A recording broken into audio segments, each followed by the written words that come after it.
On a spine-chilling Halloween night in the town of Bull City, an air of unease settled upon the streets as the sun dipped below the horizon.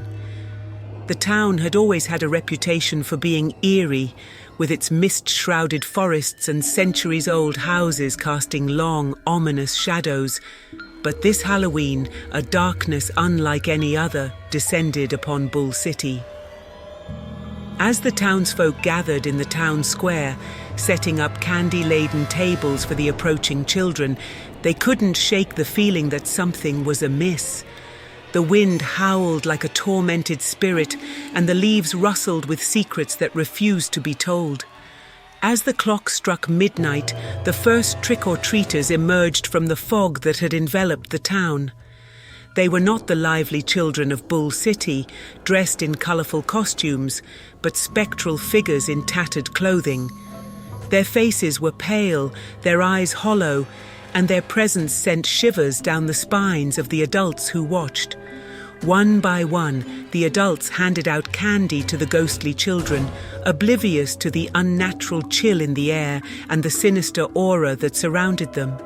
It was only when a sharp-eyed grandfather noticed the children's ethereal quality that he whispered to the others, "These kids, they're not alive." In that moment, the ghostly children's true forms began to reveal themselves.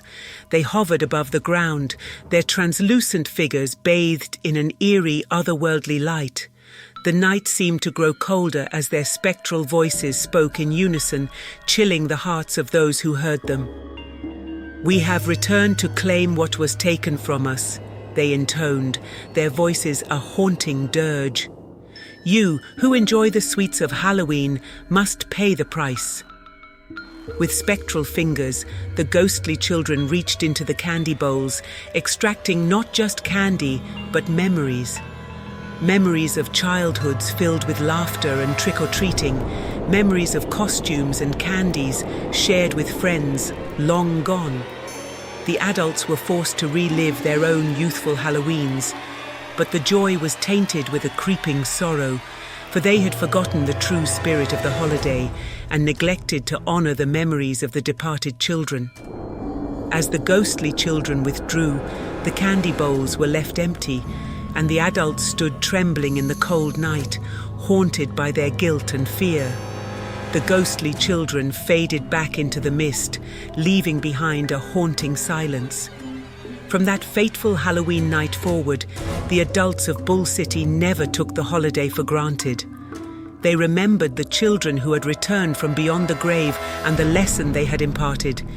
Each year, as Halloween approached, they celebrated with a newfound reverence for the past, honoring the memory of those who had passed on and ensuring that the spirits of the departed children remained at peace. Yet, the memory of that chilling Halloween night in Bull City would never fade, serving as a perpetual reminder that the line between the living and the dead was thinner than anyone had ever dared to imagine.